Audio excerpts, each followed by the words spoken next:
Carabao Cup semifinals wrap up this week with a second leg between Manchester City and Newcastle on Wednesday. Coverage starts at 2 p.m. Eastern ahead of a 3 p.m. kickoff, and you can watch it all on Paramount+. So ahead of that match, let's bring in Manchester City forward Antoine Semenyo. Can we talk about the backflip celebration real quick? Because I see that and I go, if one wrong step and it could all go wrong for you. Where did this backflip celebration come in from? Have you ever had a manager tell you to not do it? No, I've had my mom tell me not to do it. That's even better. And to be fair, I done it yesterday. I was obviously excited, but first thing I got was a message from my mom saying, "Why are you still doing backflips?" So I've learned not doing no more. Wait, when was the first time you did a backflip? Because if your mom is telling you not to do it, you must have been doing it when you were a little kid. Yeah, I was doing it from maybe like 9, 10 years old. So, yeah, I need to stop doing it. That's pointless. Well, hold up. If you're doing backflips against Spurs, I imagine you got something lined up when you score in the World Cup for Ghana against England, right? Or probably be something dancing related. I imagine the whole team will be in on it as well. So let's wait and see. I love that. Maybe like everybody is lined up on either side and you just run, do a little round off, and maybe like 3 backflips in a row. I think that's what we want to see. We're workshopping something for the World Cup. Yeah. Well, we got to talk after the show, Antoine. We can get this ready to go. If they're going to be doing backflips, I'll tell you that for free. That's great stuff. I want to talk to you a little bit about the transfer process. Obviously, you've gotten off to a fantastic start since arriving at Manchester City. Can you walk me through the process? Why Manchester City? Because clearly you had several potential suitors. What was the decision? What did it come down to? And how did that process play out?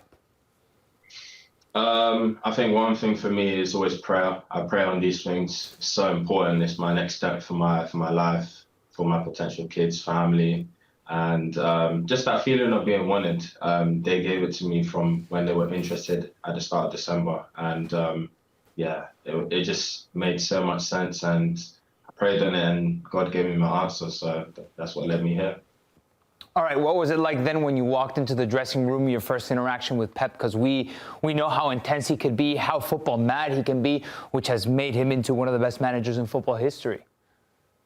A bit starstruck at the start, just like coming to realization that this is going to be my coach for the next foreseeable.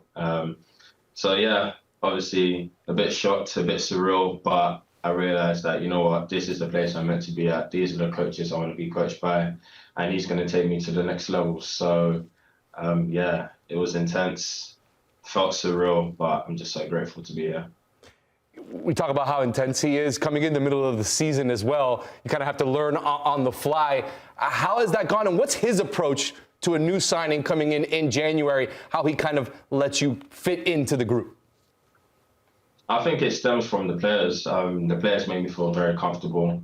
They helped me make it feel easier for myself. And then you've obviously got the coaches as well. They're guiding me every day, giving me little tips on improving my game and obviously getting used to the system.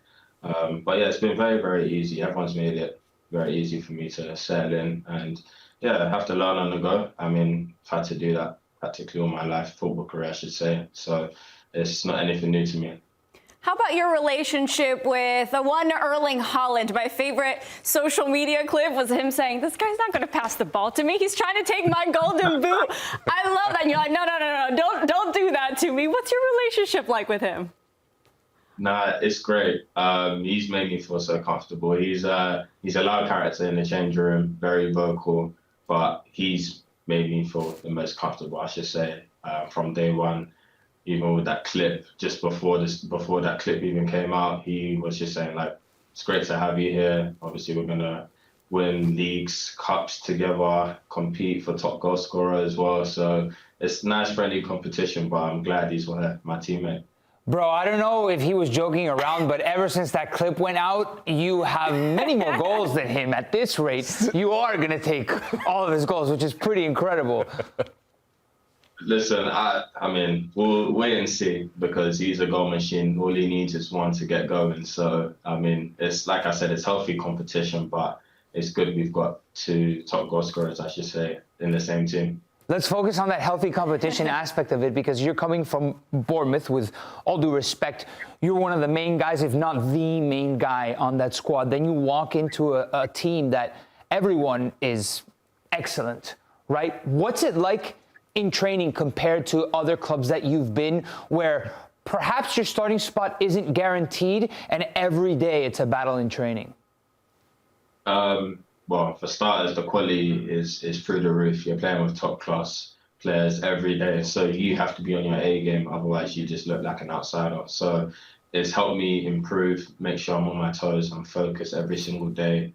And yeah, I mean, you have to fight for your spot. You have to show why you deserve to be in the starting lineup. So I feel like every day of training is so important and so vital to the weekend leading up to games. Who have you megged in training and who has megged you? Come on, I want to hear it. Who have I megged in training? I haven't megged anybody, but I have been megged by Jeremy Doku. Honestly, it happened so fast. I didn't even know where the ball was. I was just like, this happened way too quickly. But yeah, I haven't megged anybody yet. I've got a little hit list, so hopefully I can. I love that. With the amount of players that they have on that squad, nutmegging is probably going to happen quite a few times in training. I feel like if I went to Ryan Shirky defending him one-on-one, my legs would be closed every single time. That's the only way. I'm going to meg you written all over him.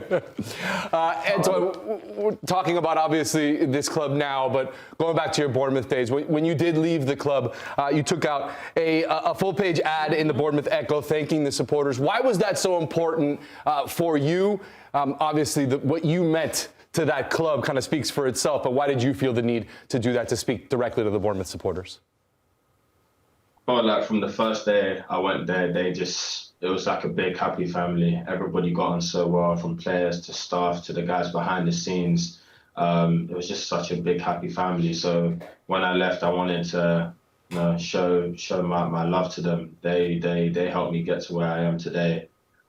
So I'm just so grateful for them, and I just wanted to do something in return for all the good memories at the club. I love to see that, and we love to see the way that you've been adjusting with your new club now, because we know that it's not easy and you are moving within the league, so you already understand the competition that you're going up against. Why do you think that it's been kind of a pretty easy transition for you to go from Bournemouth to City? Because it does sound like maybe a lot of it has to do with the way that the players welcomed you in. Yeah, I think coming here, I didn't know my place was going to be guaranteed. I can't say I have a place guaranteed either. I feel like I said, I have to be on my toes every single day in training, in the gym, making sure I'm recovering right, because you never know when you're called upon. So I'm always on my toes. I'm ready to give my all regardless. But being in a team that keep the ball so much is very different to what I'm used to. It's almost like being patient, committing defenders, compared to clubs where it's been maybe transitional, so been up and down, where now it's just like not being too eager, be patient, you get the ball, and I've experienced those moments on the pitch so far. Antoine, I want to switch topics and talk about the World Cup, because here in the U.S., it's all that we're talking about. We're so excited for the World Cup. I bet you guys are too.